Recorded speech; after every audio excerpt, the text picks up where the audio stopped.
So I want you to think of yourself as a parent to your deeds. You produce them, you raise them, and you have all sorts of hopes for them. The only thing is, you don't see them yet. Now, just like a parent hopes that if they live long enough, their worldly children will comfort them and benefit them when they get older, we all hope that our hereafter children will comfort us and benefit us once we make that transition. The question is, how many deeds have you produced? How many deeds have you raised? And what's it going to be like to meet them for the very first time?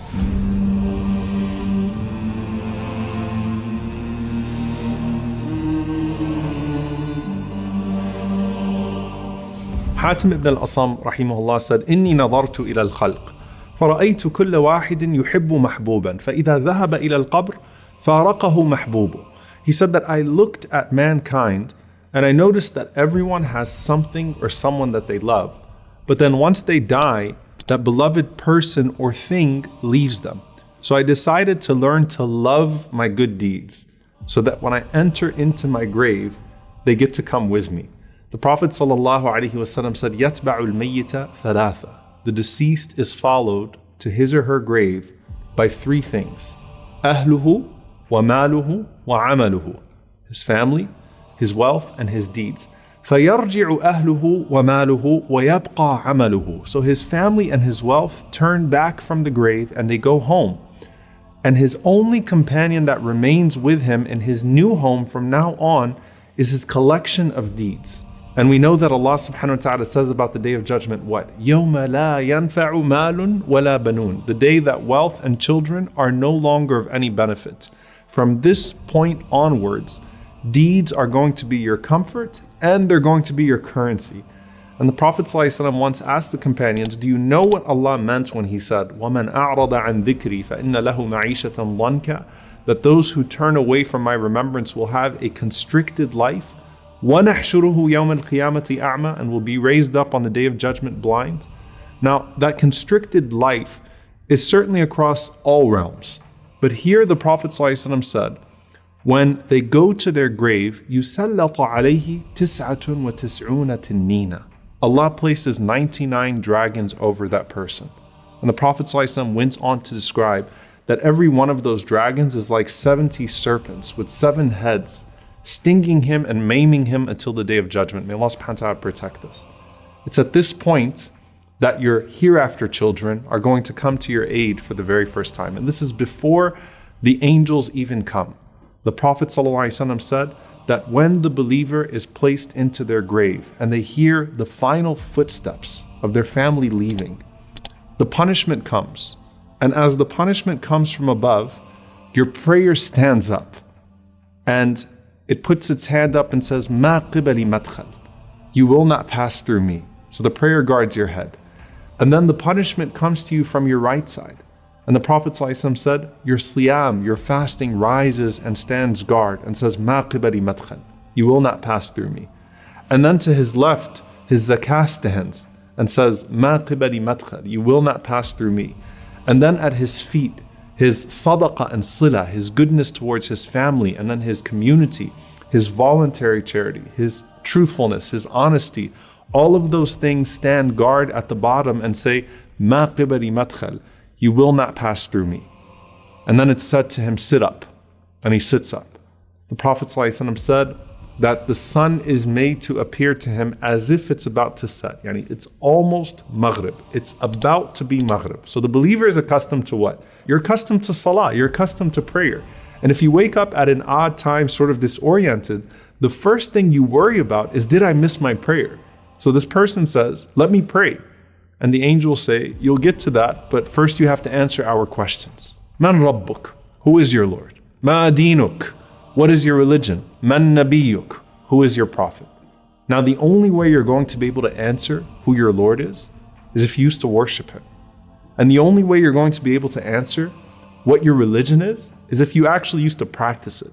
And the only way you're going to be able to answer who your prophet is, sallallahu alaihi wasallam, is if you used to actually follow him.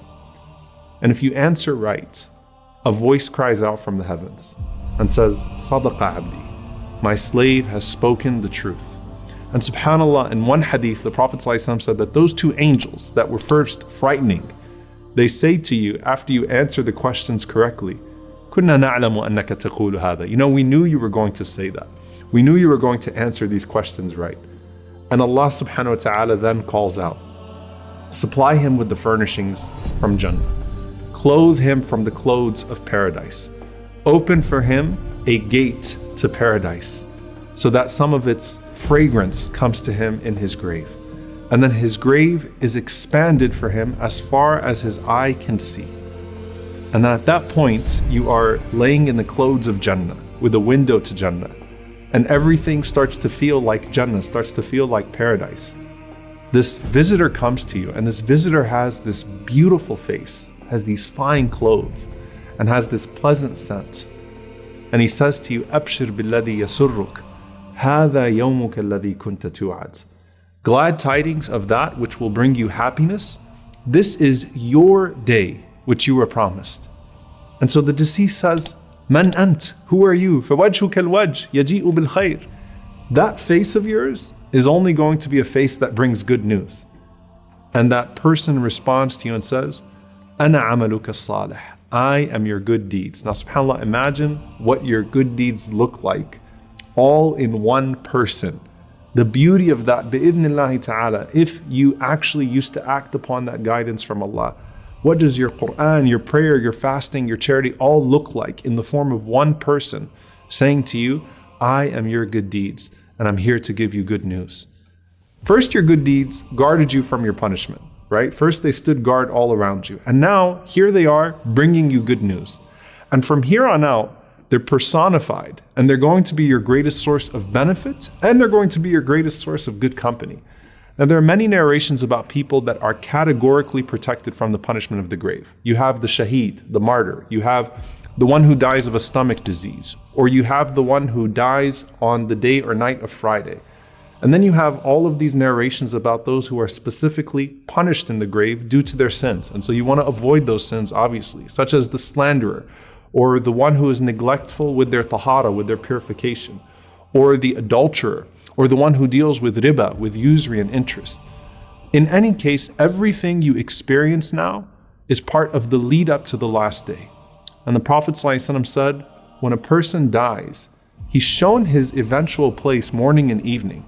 And so if he's amongst the inhabitants of paradise, he has this window to his place in paradise. And he's constantly told, this is where you're headed to, this is where you're going. And if he's amongst the people of the fire, may Allah protect us, he's shown his place in the fire and is told, this is where you're going. And no matter what his situation is, he's shown one more place.